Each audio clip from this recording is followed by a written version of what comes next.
अहिल्यानगरमध्ये पावसाचे धुमशान, कोणत्या धरणात किती झाला पाणीसाठा पहा। अहिल्यानगर जिल्ह्यात पावसाने आता चांगला जोर धरलाय। अनेक धरणांमध्ये पाण्याची आवक वेगाने सुरू झाली असून शेतकऱ्यांसाठी ही दिलासादायक बातमी आहे। सर्वात आधी भंडारदरा धरणाबद्दल बोलायचं झालं तर काल सायंकाळपर्यंत धरणात 3608 दशलक्ष घनफूट पाणीसाठा झाला होता। गेल्या 24 तासात मोठ्या प्रमाणात पाण्याची आवक झाली असून पावसाचा जोर कायम राहिल्यास हा साठा 4000 दशलक्ष घनफुटांच्या पुढे जाण्याची शक्यता आहे। वाकी तलावही 51% अधिक भरला आहे। निळवंडे धरणात अजून आवक मर्यादित असली तरी पाणीसाठा हळूहळू वाढत आहे। आढळा धरणातही पाण्याची भर पडत आहे।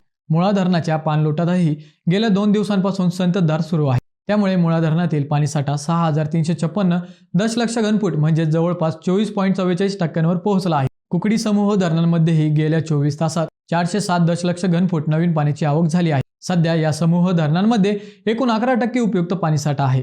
डिंभे, येडगाव, वडज, माणिकडोह आणि इतर धरणांमध्येही पाणी वाढू लागले आहे। पुढील काही दिवस असाच पाऊस कायम राहिला तर जिल्ह्याच्या पाणी पुरवठ्यासह शेतीसाठी मोठा दिलासा मिळण्याची शक्यता आहे।